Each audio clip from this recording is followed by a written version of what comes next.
कधीच नाही चुकणार तुमचे फेवरेट टीव्ही शोज झी5 सोबत, तेही एकदम फ्री। हॅलो अप्पे, मला अमोलला भेटायचं होतं। तुझ्या घरी आलं तर चालेल का? हो अरे ये की। ठीक आहे, थँक्यू।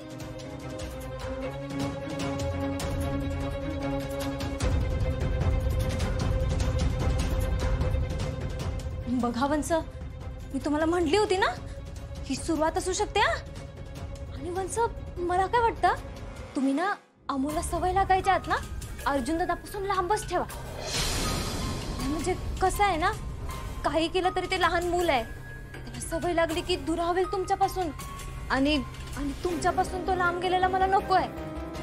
इतकंच आहे बघा।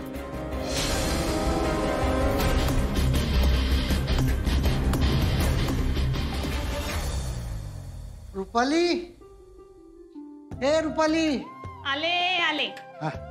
ही ही जेवणाआधीची गोळी। काल रात्री तुम्ही अजिबात नीट जेवला नाही हा, आणि ह्या गोष्टीचा तुमच्या तब्येतीवर परिणाम व्हायला नको, त्यामुळे नीट जेवायचं। अगं रुपाली, आता माझा अमोल सापडलाय की नाही, आता डबल जेवीन मी। विना काका, अमोल सापडला त्याचा उत्साह ठीक आहे, पण आर्याची आई काय म्हणाली हे लक्षात घ्यायला पाहिजे आपण। म्हणजे नक्की तुला काय म्हणायचंय स्वप्नील?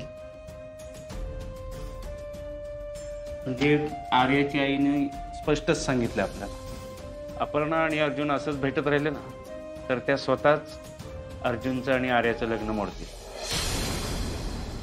नाही म्हणजे अमोल आपलाच आहे, त्याला भेटण्याबद्दल काहीच म्हणणं नाही कोणाचं, पण अपर्णा अर्जुनच्या जवळ आलेली कोणालाच नाही आवडणार।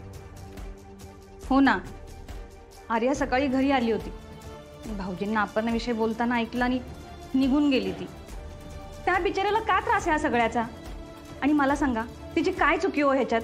हे खरं आहे विनायक, कारण जेव्हा अपर्णानं अर्जुनला एकटं सोडलं ना तेव्हा आर्यानंच आधार दिला होता। तिनं त्याला किती सांभाळून घेतलं हे लक्षात आहे ना आपल्या? हो, म्हणूनच मी आर्याला जेवायला बोलवले। कदम, मी आलो जाऊन बरं का लगेच। अहो भाऊजी, जेवण तयार आहे, तुम्ही जेवण करून जावा ना। नाही वेळी आत्ता नको, आत्ता जरा गडबड आहे, मी आप्पीच्या घरी चाललोय।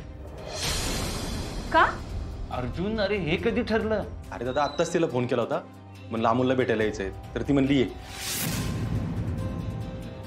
मी येतो, लगेच येतो, जाऊन आलो।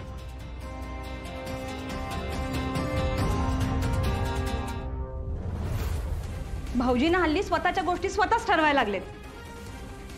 अहो आपल्याला तरी सांगितलं पाहिजे ना त्यांनी।